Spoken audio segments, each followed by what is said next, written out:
The opinions expressed in the video you are about to see are solely those of BoatTest.com and its test captain. Today I'm on an all-new deck boat by Chaparral, and when you say deck boat to me, I see form and function, but I want to see if Chaparral compromised on performance and handling. This is the 284 Sunesta, and I'm going to take it on a full test and see how they've done. For BoatTest.com, I'm Captain Steve. We caught our first glimpse of the 284 Sunesta as it was coming out of the rack room, and right away we started to see a difference between this boat and others in this class. As we take a look underneath the hull, we see two lifting strakes leading up to a reverse chine, and then coming up to the bow, what Chaparral calls the wide tech bow, which maximizes the deck space on board. The team at Chaparral tell us that there are two different formulations of the gel coat, the lower for strength and integrity, the upper for UV protection. While on the subject of strength and integrity, Chaparral uses Kevlar to reinforce its keel.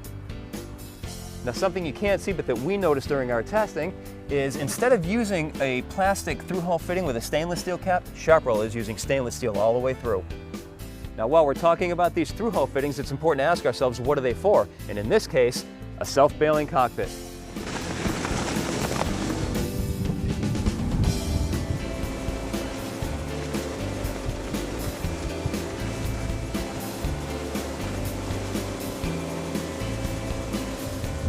Let's talk about trimming the 284 Sunesta. When you get up on plane, you're going to give it just a couple of shots of up trim. You'll see the spray move from the helm back to the quarters of the boat, and you'll feel a boost in speed too. If you go a little bit further than that, then you're going to start ventilating the prop, and then you just need to bring it back down. It won't take much. Now, as far as turning performance goes, because of the reverse chine on the 284 Sunesta, when you put it into a turn and hit that bank, those reverse chines really dig in, so the boat turns like it's on rails. So you're going to need to either slow down and keep everybody more comfortable or have everybody hang on, but it's really exhilarating. Now, when we were looking at the boat out of the water, we saw the extended V-plane that was supposed to get us up on plane with less bow rise, and I have found that normally 16 degrees is what you'll find on a boat. We did it in 7 degrees, so it's serving its purpose. I did my put the wheel hard over and slam the throttle all the way home and see what happened, and I got no ventilation. The boat dug in nicely and cranked around, and I could actually control the radius of the turn by just adding and taking off power. It was totally controllable. With a test weight of just over 7,100 pounds, the 496 mag pushed our 284 Sunesta to a top speed of 49.1 miles per hour. At that speed, we were burning 30.1 gallons per hour and getting 1.63 miles per gallon for a range of 154 miles. Pulled back to 3,500 RPM and we had a best cruise speed of 33.8 miles per hour with a fuel burn of only 13.3 gallons per hour. Now we were getting 2.55 miles per gallon for a range of 241 miles with a 10% reserve. Our time to plane was 4.6 seconds, and we cruised through 30 miles per hour in 10 seconds. Chaparral has a very nicely laid out helm. Dual gauges multifunction over on the right-hand side. The gauges are nitrogen filled, so they're not going to be fog resistant, they're fog proof. Moving map display right in the center of the panel. Two rows of rocker switches over to either side of the panel, and there are dual LEDs, so not only can you see what the function of the switch is, but also when it is activated.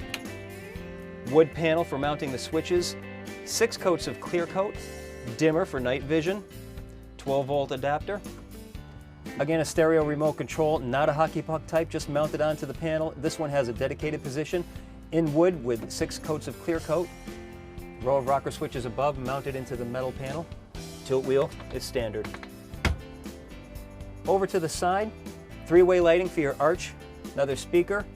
The trim tab controls are a little bit out of sight, and they have the optional lighted LED position indicators. I forgot that the trim tabs were even on the boat because I didn't even need them. Just below, a dedicated spot for an iPod mount that comes with its own cradle, an MP3 jack, LED courtesy light, and all of the courtesy lights are blue. Very comfortable armrest to the right side of the helm, also convenient for making just incremental adjustments to your speed. With its combination of larger engine and a Bravo 3 outdrive with its counter-rotating propellers will ensure that docking the 284 Sunesta is really a pain-free experience.